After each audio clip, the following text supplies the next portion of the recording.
ಸೀತಾ, ಮನೇಲಿ ಯಾರು ಕಾಣಲ್ಲಲೇ, ಶಬ್ದ ಇಲ್ಲ.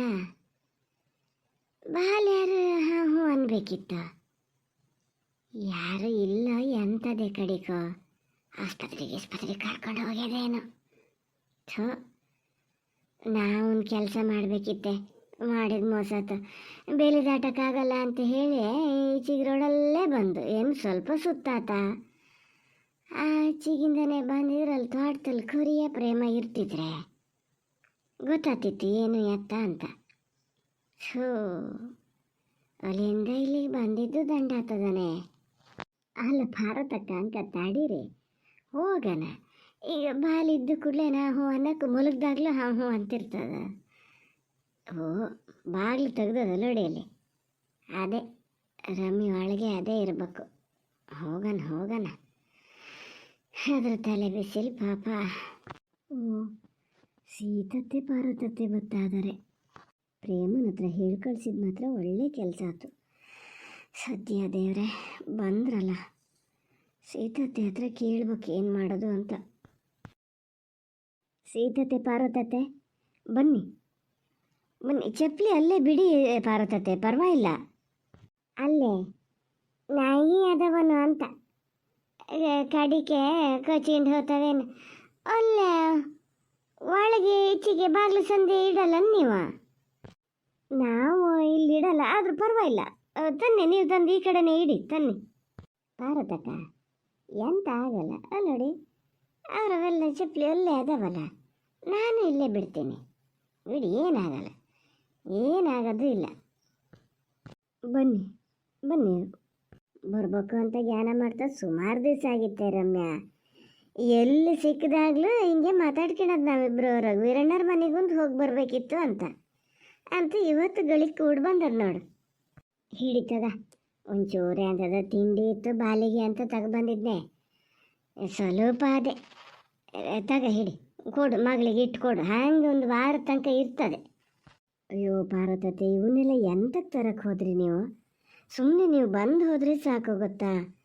ನಿಮಗೂ ಪಾಪ ಕೆಲಸ ಇರ್ತದೆ, ನಾನು ಹೇಳಿ ಕಳಿಸಿ ತೊಂದರೆ ಆತೇನಲ್ಲ. ಇಲ್ಲಪ್ಪ, ತೊಂದರೆ ಅಂತ ನೀನು ಹುಚ್ಚ ಹಾಳಾಗಿತ್ತು, ಒಳ್ಳೆ ಖಾತೆ ಆತಲ್ಲ. ನರವರೆ ಅಂದಮೇಲೆ ಒಂದು ಬಂದು ಹೋಗೋಕ್ಕೂ ತೊಂದರೆ ಆಗೋದಾದ್ರೂ ಹೌದಾನೆ. ತಗೊಂಡೋಗಿಡು. ಎಂತ ಮಾಡ್ತಾರೆ ರಘುವೀರಣ್ಣ, ಅಂತ ಮಾಡ್ತಾ ಇದ್ದಾರೆ. ಮಲಗಿರೆ ಪಾರ್ವತತ್ತೆ, ಒಳಗೆ ಹೋಗೋಣ ಬನ್ನಿ. ನಡಿ ಬಂದು ನಡಿ. ನನ್ನ ಮಗಳಿಗೆ ಮಾತ್ರ ತಿಂಡಿ ನೋಡಿ ಖುಷಿ ಆತದೀಗ. ಅಯ್ಯೋ ತೆಗಿ ಮಾರತ್ತಿರಮ್ಮೆ, ಅದೊಂದು ಎಂತ ತಿಂಡಿ.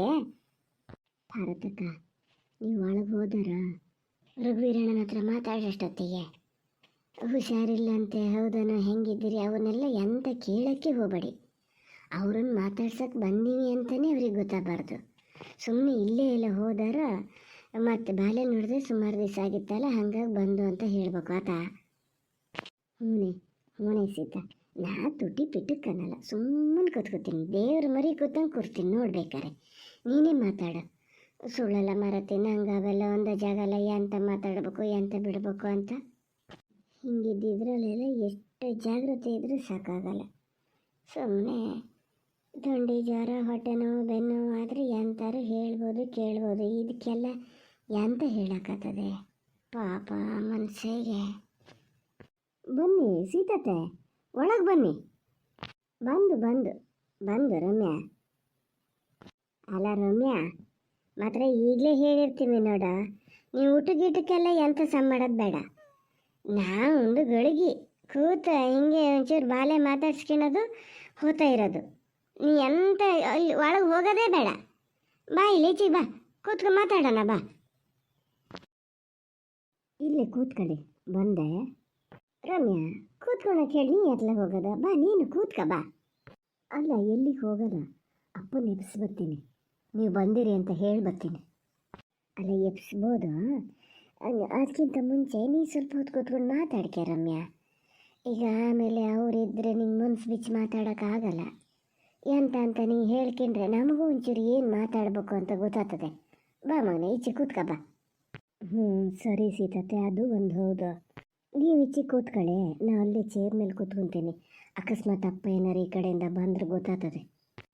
ಹೌದಲ್ಲ ಪಾರ್ವತಕ್ಕ, ಬನ್ನಿ. ಅಲ್ಲ ರಮ್ಯಾ, ನಿನ್ನೆ ಪ್ರೇಮಿ ಅಂತದ ಒಂದು ಚೂಚೂರು ಹೇಳ್ತು ಮರತಿ, ನಂಗೆ ತಲೆ ಬುಡ ಒಂದು ಅರ್ಥ ಆಗಲ್ಲ. ಎಂತ ಆಗಿದ್ದು ಮಗನೇ? ಯಾವಾಗಿಂದ ಹಿಂಗೆ ಶುರುವಾಗಿದ್ದ? ಘನಾಗೇ ಇದ್ರಲ್ಲೇ, ಚೆನ್ನಾಗೇ ಇದ್ರು ಸೀತತ್ತೆ, ಏನೂ ತೊಂದರೆ ಇಲ್ಲ.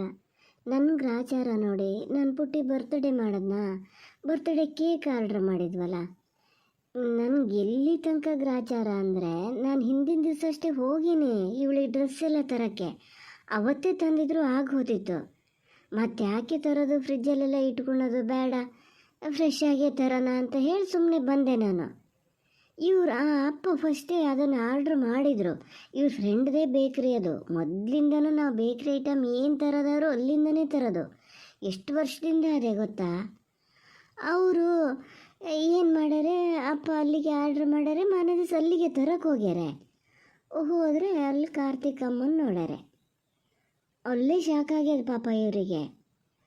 ಅದು ನೋಡಿದ್ರೆ ಅವರು ಲೀಸಿಗೆ ತೊಗೊಂಡಾರಂತ, ಅದನ್ನು ಲೀಸಿಗೆ ತೊಗೊಂಡು ನಡೆಸ್ತಾ ಇದ್ರಂತ. ಇವ್ರ ಫ್ರೆಂಡಿಗೆ ಫೋನ್ ಮಾಡಿದ್ಮೇಲೆ ಗೊತ್ತಾಗಿದ್ದು, ಅವರಿಗೂ ಗೊತ್ತಿಲ್ಲ. ಈಗ ಕಾರ್ತಿಕ್ ಅಂದರೆ ಹಿಂಗೆ ನಮ್ಮ ಅಪ್ಪಗೆ ಹಿಂಗೆ ಗೊತ್ತು ಅಂತಲೂ ಗೊತ್ತಿಲ್ಲ. ಗೊತ್ತಿದ್ದರೆ ಅವ್ರು ಕೊಡ್ತಾನೇ ಇರಲ್ಲ, ಗ್ಯಾರಂಟಿ. ಅಷ್ಟು ಕ್ಲೋಸ್ ಅದಾರೆ ಅಪ್ಪ ಅವರು. ಅವತ್ತಿಂದನೇ ಒಂಥರ ಯೋಚನೆ ಮಾಡೋಕ್ಕೆ ಶುರು ಮಾಡಿದ್ರು. ನನಗೆ ಫಸ್ಟ್ ಗೊತ್ತಾಗಲ್ಲ. ನಿಜ ಹೇಳ್ಬೇಕಂದ್ರೆ ಬರ್ತ್ಡೇ ದಿನವೂ ಅವ್ರು ಅಷ್ಟೇನು ಖುಷಿಲಿರಲ್ಲ. ನಾನು ಮತ್ತು ಅಮ್ಮನ ನೆನಪೆಲ್ಲ ಆತೇನೋ, ಅದಕ್ಕೆ ಹಂಗದಾರೆ. ನಾನು ಬೇಜಾರು ಮಾಡ್ಕೊಂಡ್ರೆ ಅವ್ರು ಮತ್ತೂ ಬೇಜಾರು ಮಾಡ್ಕೋತಾರೆ ಅಂತ ನಾ ತೋರಿಸ್ಕೊಳಕ್ಕೆ ಹೋಗ್ಲ. ಖುಷಿಲೇ ಇದ್ದಂಗಿದ್ದೆ. ಆಮೇಲೆ ಹಿಂಗೆ ಜ್ವರ ಬಂತು, ಬೆನ್ನೋವು ಬಂತು, ಒಂದಲ್ಲ ಒಂದು ಏನಾರು ಶುರು ಆತನೇ ಇರ್ತಿತ್ತು. ಇವೆಲ್ಲರೂ ಅವ್ರಿಗೆ ಇದ್ದಿದ್ದೇಯ. ಆಮೇಲೆ ತೋಟದ ಕಡೆ ಹೋಗೋದೇ ಬಿಟ್ಟರು. ಒಂದೆರಡು ಸರಿ ಪ್ರೇಮಗೂ ಸುಖ ಸುಮ್ಮನೆ ಬೈತಾರೆ, ತುಂಬ ಬೈತಾರೆ. ಅವಳು ನನ್ನ ಹತ್ರ ಹೇಳ್ಕೊಂಡು ಬೇಜಾರು ಮಾಡಿದ್ಲು, ಎಂತಕ್ಕಂತ ಗೊತ್ತಿಲ್ಲ ಸಣ್ಣಮ್ಮ, ಅಯ್ಯ ನಂಗೆ ಬೈತಾರೆ ಅಂತ. ನಾನಂಗಾರೆ ಅವಳು ಒಂದೊಂದು ಸತಿ ಏನಾರು ಇದು ಮಾಡ್ತಿರ್ತಾಳಲ್ಲ, ಅದಕ್ಕೆ ಬೈದ್ರೇನೋ ಅಂತಲೇ ಅಂದ್ಕೊಂಡಿದ್ದೆ. ಆಮೇಲೆ ಏನು ಮಾತಾಡ್ತಾರೆ ಅಂತ ನನಗೆ ಗೊತ್ತಾಗ್ತಿರಲ್ಲ. ಒಂದೊಂದು ಸರಿ ಇದ್ದಕ್ಕಿದ್ದಂತೆ ಕೂತಲ್ಲೇ ಅಳ್ತಾ ಕೂತಿರೋರು. ಅವಾಗ ಮಾತ್ರ ನಂಗೆ ತಲೆ ಬಿಸಿ ಆಯಿತು. ಏನು ಮಾಡೋದು ಅಂತ ಸಮಾಧಾನ ಮಾಡೋಕ್ಕೆ ಶುರು ಮಾಡಿದೆ. ಏನಾಗಲ್ಲಪ್ಪ ಅಂದರೆ ಫಸ್ಟ್ ಇದನ್ನು ಹೇಳಲೂ ಇಲ್ಲ. ಆಮೇಲೆ ಎಂತಕ್ಕಪ್ಪ ಅಂತ ಸುಮಾರು ಸತಿ ಬಾಯಿ ಬಿಡಿಸ್ದಾಗ ಹೇಳಿದ್ರು, ನೋಡು ಇಲ್ಲೇ ಬಂದು ಅದಾರಲ್ಲ ಅವರು, ಎಲ್ಲೂ ಜಾಗ ಇರಲ್ಲನು ಅವರಿಗೆ, ಅಲ್ಲಿಂದ ಬಂದು ಇಲ್ಲಿ ಹಿಂಗೆ ಅದಾರೆ ಅಂದರೆ ನಿಂಗೆ ತೊಂದರೆ ಕೊಡೋಕ್ಕೆ ಬಂದಾರೆ ಅವರು. ನಾ ಏನು ಮಾಡಲಿ, ನನಗೂ ವಯಸ್ಸಾತ ಬಂತು, ನಾನು ಹೋದ್ಮೇಲೆ ನಿನ್ನ ಗತಿ ಏನು, ಇದನ್ನೇ ಹೇಳೋದು. ನಾನಾರು ಏನಂತ ಸಮಾಧಾನ ಮಾಡಲಿ ಸೀತತ್ತೆ?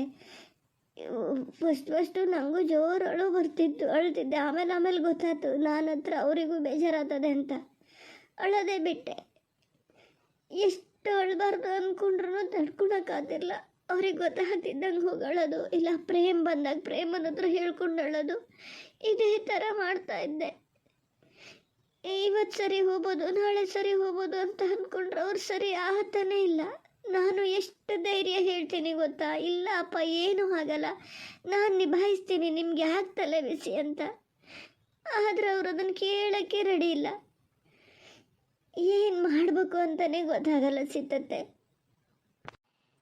ಬೇಜಾರು ಮಾಡ್ಕಿಬೇಡ ಬಿಡು. ಅಲ್ಲ ನಂಗೆ ಬಾಯಲ್ಲಿ ಹೇಳಕ್ಕೆ ಸುಲಭ, ನಿಂಗೆ ಅನುಭವಿಸೋಳಿಗೆ ಅಷ್ಟೇನು ಸುಲಭ ಅಲ್ಲ. ಅದು ಬೇಜಾರು ಆಗ್ತದೆ. ಆದರೆ ಏನು ಮಾಡೋದು ಮಗನೇ, ಹೆಂಗಾರು ಮಾಡಿ ಜಯಿಸಕ್ಕೆ ನೋಡ್ಬೇಕು. ರಘುವೀರಣ್ಣ ಅಷ್ಟೆಲ್ಲ ಒಂದು ಎದುರಿಸ್ತಿದ್ರು, ಇದಕ್ಕಿಷ್ಟು ತಲೆ ಕೆಡಿಸ್ಕೊಂಡ್ರು ಅಂದರೆ ಒಂದು ಕೆಲಸ. ಭಾಳ ಕಷ್ಟಪಟ್ಟಿದ್ರು ಅವನು ಇಲ್ಲಿಂದ ಊರು ಬಿಡ್ಸೋದ ಮೇಲೂ ಮತ್ತೆ ಬಂದು ಇಲ್ಲಿಗೆ ಸೇರ್ಕಿಬಿಟ್ನಲ್ಲ ಅನ್ನೋದು ಅವ್ರ ತಲೆಗೆ ಬಂದದೆ. ಯಾರಿಗಾರು ಬರ್ತದೆ ಬಿಡು, ಹಿಂಗೆ ಬಂದಾನೆ ಅಂದರೆ ನಿಂಗೆ ತೊಂದರೆ ಕೊಡೋಕ್ಕೆ ಬಂದಾನೆ ಅಂತ. ಅವನು ಎಂತಕ್ಕೆ ಬಂದಾನ, ಎಲ್ಲೂ ಗತಿ ಇಲ್ಲದೆ ಇಲ್ಲಿ ಬಂದು ಸೇರ್ಕೊಂಡಾನೆ ಏನೋ, ಹೆಂಗ ನಾ ಹೆಂಡತಿ ಇಲ್ಲೇ ಇರೋದಲ್ಲ ಹಂಗಾಗಿ ಬಂದಾನೆ ಏನೋ. ಅವರು ಅದನ್ನು ಯೋಚನೆ ಮಾಡಲ್ಲ. ಏನು ಮಾಡೋದು ಮರತಿ, ಎಂತ ಮಾಡೋದು ಈಗ? ನನಗೆ ದಿಕ್ಕರಿಯಲ್ಲ. ಒಂದು ಕೆಲಸ ರಮ್ಯಾ, ನೀ ಏನು ಮಾಡಬೇಕು ಗೊತ್ತಾ? ಧೈರ್ಯದಲ್ಲಿ ಇರಬೇಕು, ಇದ್ದಂಗೆ ತೋರಿಸ್ಕೊಳೋದಲ್ಲ. ಬಾಯಲ್ಲಿ ಹೇಳೋದು ಅಲ್ಲ, ನಾ ಇರ್ತೀನಿ, ನಾ ಏನಾರು ಮಾಡ್ತೀನಿ ಅಂತ. ಏನಾದ್ರು ಮಾಡೇ ತೋರಿಸ್ಬೇಕು ನಾ ಹೇಳೋದಾರೆ. ಈಗ ಅವ್ರ ಅಂದಾಜು ಏನು ಗೊತ್ತಾ, ತೋಟಕ್ಕೆಲ್ಲ ರೋಗ ಬರ್ತದೆ, ಇದು ಪೂರ್ತಿ ಆದಾಯ ಕಳೆದ್ಬಿಟ್ರೆ ಏನು ಮಾಡ್ತದೆ ನನ್ನ ಮಗಳು. ಅವ ಬೇರೆ ಒಬ್ಬ ಯಾವ ಗಳಿಗೆಲ್ಲಿ ಬಂದು ಏನು ಮಾಡ್ತಾನೆ ಅಂತ ಗೊತ್ತಿಲ್ಲ. ನನ್ನ ಮಗಳ ಜೀವನಕ್ಕೇನು ಇಲ್ಲ ಅನ್ನೋದೇ ಅವ್ರ ತಲೆ ಬಿಸಿ ಇರಬೇಕು ಬಹುಶಃ. ನೀ ಯಾವ್ದಾರು ಒಂದು ಕೆಲಸಕ್ಕೆ ಯಾಕೆ ಸೇರಬಾರ್ದು ರಮ್ಯಾ? ಒಂದು ಸತಿ ಹಾಗೆ ಯೋಚನೆ ಮಾಡಿದೆ ಸೀತತೆ. ಈಗ ಸಿಕ್ಕಿದ್ರು ಅದು ವರ್ಕ್ ಫ್ರಮ್ ಹೋಮೇ ಸಿಗಬೇಕು. ಇಲ್ಲ ಹೊರಗಡೆ ಹೋದೆ ಅಂದರೆ ಅಪ್ಪ ಇನ್ನೂ ಡಿಸ್ಟರ್ಬ್ ಆಗ್ತಾರೆ. ಹಳ್ಳಿ ಬಿಟ್ಟು ಬರೋಕ್ಕಂತೂ ಅವ್ರು ಕೇಳಲ್ಲ. ಇವರನ್ನು ಈ ಸ್ಥಿತಿಲಿ ಬಿಟ್ಟು ನಾನು ಹೆಂಗೆ ಹೊರಗೆ ಹೋಗಲಿ ಹೇಳಿ? ಇನ್ನೂ ಯೋಚನೆ ಜಾಸ್ತಿ ಆಗಲ್ಲ ಅವರಿಗೆ. ಮತ್ತು ನಾನು ಎಲ್ಲರೂ ಹೋದರೆ ಅಲ್ಲೇ ಸೆಟ್ಲ್ ಆಗ್ಬೇಕಾಗ್ತದೆ. ಇವಳನ್ನ ಹೆಂಗೂ ಈಗ ಸ್ಕೂಲಿಗೆ ಸೇರಿಸ್ಬೇಕಾ? ಎಲ್ಲಿ ಇರ್ತೀನಿ ಅಂತ ಒಂದು ಪರ್ಮನೆಂಟ್ ಇರೋ ಕಡೆ ಡಿಸೈಡ್ ಮಾಡ್ಕೊಂಡು ಇವಳನ್ನ ಸ್ಕೂಲಿಗೆ ಸೇರಿಸ್ಬೇಕು. ಈ ಜಾಬ್ಗೆ ಅಂತ ಹೋದರೆ ಹಂಗೆ ಅಲ್ಲಿ ಪರ್ಮನೆಂಟಾಗಿ ಇರೋಕ್ಕಾಗ್ತದ? ಇಲ್ಲಿಗೆ ಬರಲೇಬೇಕು. ಅದಕ್ಕೆ ನಾನು ಅಂದ್ಕೊಂಡೆ, ನಾ ಇಲ್ಲೇ ಇವಳನ್ನ ಸ್ಕೂಲಿಗೆ ಸೇರಿಸೋದು, ಇಲ್ಲೇ ಇದ್ದು ಏನಾದ್ರು ಮಾಡೋದು ಅಂದ್ಕೊಂಡೇನೆ. ಆದರೆ ಏನು ಮಾಡಬೇಕು ಅಂತಲೇ ಗೊತ್ತಾಗ್ತಿಲ್ಲ ನನಗೆ. ಹಳ್ಳಿಲಿದ್ದು ಏನಾದ್ರು ಸಾಧನೆ ಮಾಡೋಕ್ಕೂ ಬೇಕಂಬಷ್ಟು ದಾರಿ ಅದೇ ರಮ್ಯಾ. ನಮಗೆ ಗೊತ್ತಾಗಲ್ಲ ಅಷ್ಟೇ. ಏನು ನಮ್ಮ ಕಾಲ್ದಂಗಾನೆ ಈಗ ಯಾವುದೊಂದಾದ್ರು ಮನೆ ಬಾಗಿಲಿಗೆ ಬರ್ತದೆ, ಮನೆ ಬಾಗಿಲಿಗೆ ಬಂದು ತಗೊಂಡೋಗ್ತಾರೆ. ಎಂತ ಮಾಡಬೇಕು ತಿಳ್ಕೊಬೇಕು ಅಂದರೂ ನೀವು ಈಗ ಮೊಬೈಲಲ್ಲೇ ಎಲ್ಲದನ್ನೂ ತಿಳ್ಕೊಬೋದು. ಹಾಗಾಗಿ ಏನಾರು ಮಾಡ್ಬೋದು. ನಾನೇ ಒಂದೊಂದು ಸತಿ ಜ್ಞಾನ ಮಾಡ್ತೀನಿ. ಸುಮ್ಮನೆ ಕೂಳ್ ದಂಡಕ್ಕೆ ಮನೆ ಬದಿ ಇದ್ದಂಗೆ ಆಗ್ಯದಾನು ಅನ್ಸೋದು ನನಗೆ. ಇದೇ ಕೊಟ್ಟಿಗೆ ಕೆಲಸ, ಎಲ್ಲರೂ ಒಂದ್ಗಳಿಗೆ ತೋಟಕ್ಕೆ ಹೋಗೋದು, ಅಡುಗೆ ಮಾಡು, ಉಣ್ಣಕ್ಕಿಕ್ಕು, ಇಷ್ಟರಲ್ಲೇ ಮುಗ್ದು ಹೋಗ್ತಾ ಇದೆ ನೋಡು. ಈಗ ನಮ್ಗಾರು ಈಗ ಆಗ ವಯಸ್ಸಾತು, ಇನ್ಮೇಲೆ ನಾವು ಇನ್ನೇನು ದುಂಡು ಕಡ್ದು ಆತು ಹೋತು ಬಿಡು. ನೀ ಏನಾರು ಮಾಡ್ಬೋದು ಮಗನೇ. ಹಂಗೇನಾರು ಶುರು ಮಾಡಿ, ನಾ ಹಳ್ಳಿಲೇ ಇದ್ದು ಏನಾರು ಮಾಡ್ತೀನಿ ಅಪ್ಪ, ನೀವು ಹೆದರ್ಬೇಡಿ ಅಂಥೇಳಿ ಒಂದು ಧೈರ್ಯ ತೋರಿಸಿದ್ರೆ ಅವ್ರಿಗೆ ಸಮಾಧಾನ ಆಗೇ ಆಗ್ತದೆ. ನೋಡ್ಬೇಕಾರೆ ನಿನ್ನ ಜೊತೆ ನಿಲ್ತಾರೆ. ಯಾವ್ದಾದ್ರು ಒಂದು ಕೆಲಸಕ್ಕೆ ಹಚ್ಚು ಹೇಳ್ತೀನಿ. ಕೆಲಸಕ್ಕೆ ಹಚ್ಚು ಅಂದರೆ ಹಿಂಗೆ ತೋಟಕ್ಕೆ ಹೋಗೋ ಅವೆಲ್ಲ ಹೊಡೆದು ಬಡ್ದು ಮಾಡೋ ಕೆಲಸ ಅಲ್ಲ. ಅಪ್ಪ ಏನು ಮಾಡೋಣ, ನಾ ಇದನ್ನೊಂದು ಮಾಡಬೇಕು ಅಂದ್ಕೊಂಡೀನಿ, ನೀವೊಂಚೂರು ಹೆಲ್ಪ್ ಮಾಡ್ತೀರಾ ಅಂಥೇಳಿ ಅವ್ರ ಆಲೋಚನೆ ಪೂರ್ತಿ ಬೇರೆ ಕಡೆ ಹೋಗ್ಬೇಕು. ಹಂಗೆ ಮಾಡಬೇಕು ರಮ್ಯಾ. ಹ್ಞೂ ಸೀತತೆ, ನಾನು ಅದೇ ಅಂದ್ಕೊಂಡೀನಿ. ಆದರೆ ಅದಕ್ಕಿಂತ ಮುಂಚೆ ಎಲ್ಲ ಕರ್ಕೊಂಡೋಗಿ ಸ್ವಲ್ಪ ಕೌನ್ಸಿಲಿಂಗ್ ಮಾಡಿಸ್ಬೋದಿತ್ತೇನೋ ಅಂತ ಅನ್ಸೋದು ನನಗೆ. ಕೌನ್ಸಿಲಿಂಗು ಅಂತ ಮಾಡಿಸ್ಬೋದು, ಆದರೆ ಪೂರ್ತಿ ಏನೂ ಗೊತ್ತಾಗದೇ ಇದ್ದರೆ ಅಂಥವ್ರನ್ನ ಕರ್ಕೊಂಡು ಹೋಗ್ಬೋದು ರಮ್ಯಾ. ಇವರಿಗೆ ಗೊತ್ತಾಗ್ತದೆ, ಅಯ್ಯೋ ನಾನು ಹಿಂಗೆ ಇಂಥವ್ರ ಹತ್ರ ಕರ್ಕೊಬಂದ್ಬಿಡ್ತು ಅಂತೇಳಿ ಅದೇ ಒಂದು ಮನೋರೋಗ ಶುರು ಆದರೆ ಏನು ಮಾಡ್ತೀಯ? ಈಗ ಅಲ್ಲಿ ಏನು ಮಾಡ್ತಾರೆ? ಹಿಂಗೆ ಅವ್ರಿಗೆ ಧೈರ್ಯ ತುಂಬ ಕೆಲಸ ಮಾಡೋದಷ್ಟೇ ಅಲ್ಲನ. ಅದನ್ನು ನೀನೇ ಯಾಕೆ ಮಾಡಬಾರ್ದು? ಅವ್ರಿಗೆ ಗೊತ್ತೇ ಆಗಬಾರ್ದು. ಅವರಿಗಾಗಿ ನೀನು ಇದನ್ನು ಮಾಡ್ತಿದ್ದೀಯ ಅಂತಲೇ ಗೊತ್ತಾಗಬಾರ್ದು. ಹಂಗೆ ತನ್ನಿಂದ ತಾನೇ ನಿಧಾನದಿಂದ ಇದನ್ನೆಲ್ಲ ಮರೆತು ನೀ ಮಾಡೋ ಕೆಲಸದಲ್ಲೇ ಅವ್ರನ್ನವ್ರು ತೊಡಗಿಸಿ ಬಿಡ್ಬೇಕು. ಆ ಥರ ಒಂದು ಏನಾರು ಜ್ಞಾನ ಮಾಡಿ ನೋಡೋಣ, ಆಗಲ್ಲ? ಹ್ಞೂ, ಅದನ್ನು ಮಾಡ್ಬೋದು. ಆದರೆ ಅನಿಲ್ ಅಣ್ಣ ಸ್ವಲ್ಪ ಫ್ರೀಯಾಗಿದ್ದು ನಂಗೆ ಒಂಚೂರು ಸಪೋರ್ಟ್ ಮಾಡಿದರೆ ಆತಿತ್ತು. ಈಗ ಅವರಿಗೂ ಈ ಥರ ಪ್ರಾಬ್ಲಮ್ ಆಗ್ಯದಲ್ಲ ಸೀತತೆ. ಇಲ್ಲ ರಮ್ಯಾ, ನಾ ಹೇಳಿದಾರೆ ಯಾವುದಕ್ಕಾದ್ರೂ ನಮ್ಗೆ ಬೇರೆ ಒಬ್ಬರು ಬರಬೇಕು, ಅವ್ರು ಸಪೋರ್ಟ್ ಮಾಡಬೇಕು ಅಂತ ಕಾದು ಕೂರೋದೇ ನಮ್ಮ ತಪ್ಪು. ನಾವೇ ಶುರು ಮಾಡಬೇಕೆ. ಆತದಾಗದೆ ಎಲ್ಲಿಗೆ ಹೋಗ್ತದೆ? ಶುರುವಿನಲ್ಲಿ ಏನಾದ್ರು ಸ್ವಲ್ಪ ಕಷ್ಟ ಆಗ್ಬೋದೇನೋ, ಆಮೇಲೆ ತನ್ನಿಂದ ತಾನೇ ಸರಿ ಆಗ್ತದೆ. ಬಾಕಿ ಎಲ್ಲ ಬೇಡ. ಅಚ್ಚಿಗಿಚ್ಚಿಗೆಲ್ಲ ಎಂತಕ್ಕೆ ನೋಡ್ಬೇಕು? ನಮ್ಮ ಶಾರದನ್ನು ನೋಡಿ ನೀನು, ಸಣ್ಣಕ್ಕಿಂತ ಶುರು ಮಾಡ್ತೆ. ಯಾರು ಕಂಡಿದ್ರ ಅದು ಇಷ್ಟು ಇದಕ್ಕೆ ಬೆಳೆಯೋಕ್ಕಾಗ್ತದೆ ಅಂತ? ಈ ಬೇರೆಯವರಿಗೆಲ್ಲ ಎಂತಕ್ಕೆ ಹೇಳಬೇಕು? ನಾನೇ ಜ್ಞಾನ ಮಾಡಿದ್ದೆ. ಇದಕ್ಕೊಂದು ಮಾಡೋಕ್ಕೆ ಬೇರೆ ಬದುಕಿಲ್ಲ, ಇದು ಎಂತಕ್ಕೆ ಹಿಂಗೆ ಮಾಡ್ತದೆ ಅಂತ ಸುಮ್ಮನೆ ಹೇಳಬಾರ್ದು. ಪಾರ್ವತಕ್ಕೂ ಅದ್ರ ಜೊತೆಗೆ ನಿಂತಿರುವಂತ ಮಾಡು. ಎಲ್ಲರ ಹಾಗೆ ಎಂತಕ್ಕೆ ಹಾಗೆ ಹಿಂಗೆ ಅಂತೇಳಿ ಅದನ್ನು ಬದಿ ಕೂರಿಸ್ಲ. ಹಂಗಾಗಿ ನೋಡಿ, ಈಗ ಎಲ್ಲರೂ ಇದು ಮಾಡ್ತಾರೆ. ಅಷ್ಟು ಇದಕ್ಕೆ ಬೆಳೆದದೆ, ಇನ್ನೂ ಬೆಳೀತದದು. ಈಗ ಅದನ್ನೇ ಮಾಡ್ಬೇಕಂತ ಇಲ್ಲ, ಬೇರೆ ಎಂಥದಾರು ಮಾಡ್ಬೋದೆ. ಶಾರದಕ್ಕಗಾರು, ಪಾರ್ವತತೆ, ಪಾಪಣ್ಣಣ್ಣ ಎಲ್ಲರೂ ಸಪೋರ್ಟ್ ಮಾಡೋಕ್ಕಿದ್ರು. ನಂಗೆ ಯಾರು ಧರಿಸೈತತೆ? ಅಲ್ಲೇ ತಪ್ಪು ಮಾಡೋದು ನೋಡಿ ನಾವು. ಈಗ ಹಂಗೆ ಯಾರು ಇಲ್ಲದೆ ಇದ್ದರೂ ಏನು ಸಾಧನೆ ಮಾಡಲೇ ಇಲ್ಲ ಅಂತೀಯ ರಮ್ಯಾ ನೀನು? ಈಗ ಬಾಕಿದರ್ದೆಲ್ಲ ನಾನು ಹೇಳಲ್ಲ, ನಾವೆಲ್ಲ ನಿಂಗೆ ಬಂದು ಇಲ್ಲಿ ಅಂತಾರು ಒಂದು ಸಪೋರ್ಟ್ ಮಾಡೋದು ಗಿಡೋದೆಲ್ಲ ಅಷ್ಟರಲ್ಲೇ ಅದೇ. ಹಿಂಗೆ ಈಗ ಉರ್ಸುಗಟ್ಲೆ ಬರದೇ ಇದ್ರು ಆತ ಹಂಗಿದ್ದಾರೆ ನಾವು. ಯಾರು ಏನೇ ಮಾಡಿದ್ರು ನಿನ್ನ ಬೆನ್ನಿಗೆ ಪ್ರೇಮ್ ಮಾತ್ರ ನಿಲ್ತದೆ ನೋಡ್ರಿ ರಮ್ಯಾ.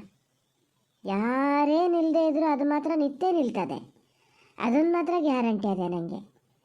ಅದು ಬೇಕಾದ್ರೂ ಮಕ್ಕಳು ಓದಲಿ ಬರೀಲಿ ದೊಡ್ಡ ಉದ್ಯೋಗಕ್ಕೆ ಹೋಗಲಿ, ಅದು ಬೇಕಾದಷ್ಟು ದುಡ್ಡು ಸಂಪಾದನೆ ಮಾಡಲಿ, ನಿನ್ನ ಮಾತ್ರ ಅದು ಬಿಟ್ಕೊಡಲ್ಲ ನೋಡು, ಹೇಳ್ತೀನಿ ನಾನು.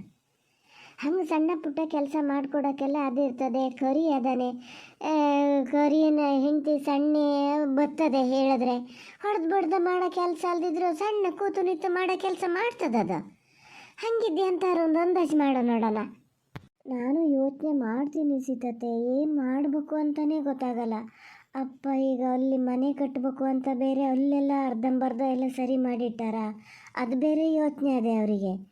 ಇಲ್ಲಿ ಭಾಳ ಹಳ್ಳಿ ಆಯ್ತು, ನಿಂಗೆ ಮಗಳನ್ನ ಬಿಟ್ಕೊಂಡಿರೋಕ್ಕಾಗಲ್ಲ, ಅಲ್ಲಾದರೆ ಈಗ ಪೇಟೆಗೆ ಹತ್ತಿರ ಆಗ್ತದೆ, ನೀ ಅಲ್ಲೇ ಮನೆ ಕಟ್ಕೊಂಡಿರ್ಬೋದು ಅನ್ನೋದು ಅಪ್ಪ.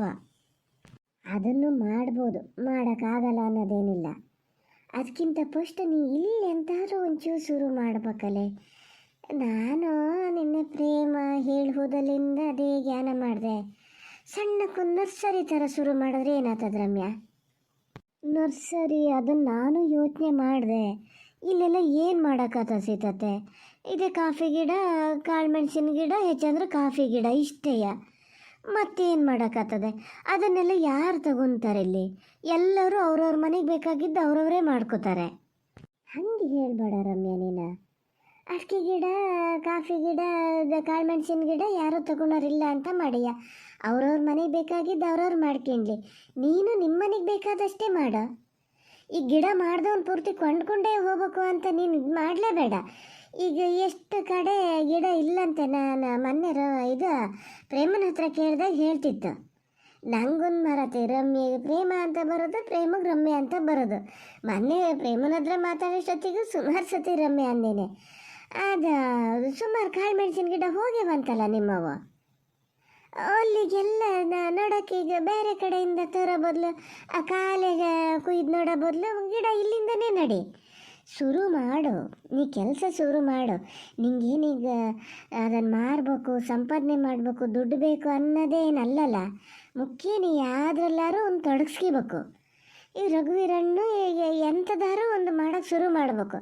ಹಾಗಾಗಿ ಬೇರೆ ಎಲ್ಲ ಇದು ಮಾಡೋದಕ್ಕಿಂತ ನೀವು ನರ್ಸರಿ ಶುರು ಮಾಡ್ಬೋದೇನೋ ಅಂತ ಕಾಣದ್ದಂಗೆ. ಇದು ನಮ್ಮನೇಲಿ ಇವ್ರು ಹೇಳ್ತಿದ್ರು ಮರತಿ, ಅವ್ರ ಹೆಸರು ಮರ್ತೋತು. ಹೀಗೆ ಶುರು ಮಾಡಿ ಬೇಡ ಬೇಡ ಅಂತಲೇ ಇದು ಮಾಡಿದ್ದಂತೆ. ಯಾವ ಉರ್ಸ್ ನೋಡಿದ್ರು ಅಡಿಕೆ ಸಸಿ ಮಾಡೋದು ಬಿಟ್ಟರೆ ನಮ್ಮ ಹತ್ರ ಇದ್ದಾಗ ಯಾರೂ ತಗೊಳಲ್ಲ ಅಂಥೇಳಿ ಮಾಡೋದೇ ಬಿಟ್ಟರೆ ಏನಾರಾಗಲಿ ಅಂತ ಹೋದರ್ಸ 1,000 ಸಸಿ ಮಾಡಿದ್ರಂತೆ. 100 ರೂಪಾಯಿ ಲೆಕ್ಕದಲ್ಲಿ ಈ ಸತಿ ಯಾರೋ ಬಂದು ತೊಗೊಂಡೋದ್ರಂತೆ. ಹಾಗೆ ದುಡ್ಡು ಬರಬೇಕು ಅನ್ನಂಗಿದ್ರೆ, ನಮಗೆ ಒಳ್ಳೇದಾಗಬೇಕು ಅನ್ನಂಗಿದ್ರೆ ಯಾವ ಥರದಲ್ಲಾರು ಆಗ್ತದೆ. ನೀ ಫಸ್ಟು ಈ ಕಾಳು ಮೆಣಸಿನ ಗಿಡನೇ ಶುರು ಮಾಡು, ಕಾಳು ಮೆಣಸಿನ ಗಿಡನೇ ಶುರು ಮಾಡು ಹೇಳ್ತೀನಿ. ಈಗ ಹೆಂಗಿದ್ರು ಈಗ ಔಷಧಿ ಆದಮೇಲೆ ಏನು ಕೆಲಸ ಇರಲ್ಲಲ್ಲ, ಅವೆಂಥವು ಈಗ ಬೇರೆ ಥರ ಎಲ್ಲ ಮಾಡೋ ಬಂದವಂತಲೇ. ನಾನು ನೋಡಿದ್ದೆ, ಈಗ ಮಾಡಬೇಕು ಒಂದು 4 ಗಿಡನ ಇವ್ರಿಗೆ ಹೇಳ್ತಿದ್ದೀನಿ, ಇವರು ನಿನ್ನಂಗೆ ಹೇಳೋದು, ಸುಮ್ಮನೆ ನಮ್ಮ ಹತ್ರ ಇದ್ದಾಗ ಯಾರೂ ಬರೋಲ್ಲ ಸುಮ್ಮನಿರು ಅಂತ. ಎಂಥದಾರಾಗಲಿ ರಮ್ಯಾ, ನಾನು ಮನೇಲಿ ಶುರು ಮಾಡ್ತೀನಿ, ನೀನು ಶುರು ಮಾಡು, ನೋಡೋಣ. ಒಂದು 2-2 ಸಾವಿರ ಗಿಡ ಮಾಡೋಣ. ನಂಗೆ 2,000 ಮಾಡೋಕ್ಕಾಗಲ್ಲ, ಒಂದು 500 ಗಿಡ ಮಾಡ್ತೀನಿ. ನೀವು ಒಂದು 2,000ನ 3,000ನ ಗಿಡ ಮಾಡು. ಅವೆಲ್ಲ ಎಲ್ಲೆಲ್ಲಿಂದ ತರಿಸ್ಬೇಕು ಏನು ಎತ್ತ ಅಂತ ಒಂದು ನೋಡು. ಹೌದಲ್ಲ ಸೀತತೆ, ನಾನು ಈ ಥರ ಯೋಚನೆ ಮಾಡಿರಲಿಲ್ಲ, ಹಿಂಗೆ ಮಾಡ್ಬೋದಾ ಅಂತ. ಹೂನೇ, ಆ ಗಿಡದ ಮಧ್ಯೆ ಎಲ್ಲ ಓಡಾಡ್ತಾ ಇದ್ದಂಗೆ ಈಗ ಇವತ್ತೆಷ್ಟು ಕಣ್ಣೊಡ್ದು ಎಷ್ಟು ಚಿಗುರ್ದು ಅಂಥೇಳಿ ನೋಡ್ತಾ ನೋಡ್ತಾ ಬೇರೆ ಆಲೋಚನೆ ಬರಲ್ಲ. ನಾ ಹೇಳೋದಾದ್ರೆ ವೀರಣ್ಣಂಗೆ ಮೊದಲಿಂದನೂ ಹಿಂಗೆ ಕೃಷಿ ಮಾಡೋದು ಅದು ಇದು ಅಂದರೆ ಭಾಳ ಒಂಥರ ಇದೆಯಾ. ಅವ್ರು ನೋಡ್ಬೇಕಾರೆ ಪೂರ್ತಿ ಗಿಡದ ಮೇಲೆ, ಗಿಡ ಸಾಕೋದಂದ್ರೆ ಒಂಥರ ಮಕ್ಕಳು ಸಾಕ್ದಂಗೆ ಅಲ್ಲನೇ. ಇವತ್ತೇನತ್ತು ಖಾಲಿ ಒಂದು ಈಗ ಹೂವಿನ ಗಿಡ ನಟ್ಕೊಂಡೆ ನಮ್ಗೆ ಎಷ್ಟು ಅದನ್ನೇ ನೋಡೋದು ಮಾಡೋದು ಮಾಡ್ತಿರ್ತೀವಿ, ಬೇರೆ ಆಲೋಚನೆ ಬರೋಲ್ಲ. ಫಸ್ಟ್ ಆ ಕೆಲಸ ಮಾಡು ಹೇಳ್ತೀನಿ ನೋಡು. ರಘುವೀರಣ್ಣ ಯಾವ ತಲೆ ಬಿಸಿ ಇದ್ದರೂ ಅದ್ರ ಮೇಲೆ ಮರಿತಾರೆ. ಹ್ಞೂ ಸೀತತೆ, ಹೌದು ಮಾತ್ರ, ಹಂಗೆ ಮಾಡ್ತೀನಿ. ಓ ಅಪ್ಪ ಎದ್ರಾ? ನಾನೇ ಎಬ್ಸಕ್ಕೆ ಬರಬೇಕು ಅಂತ ಮಾಡಿದ್ದೆ. ಸೀತತೆ ಪಾರ್ವತತೆ ಬಂದಾರೆ ಅಪ್ಪ. ಪುಟ್ಟಿನ ನೋಡಿದೆ ಸುಮಾರು ದಿವಸ ಆಗಿತ್ತಲ್ಲ, ನೆನಪಾದಂಗೆ ಆತಂತೆ, ಅದಕ್ಕೆ ಬಂದಾರೆ.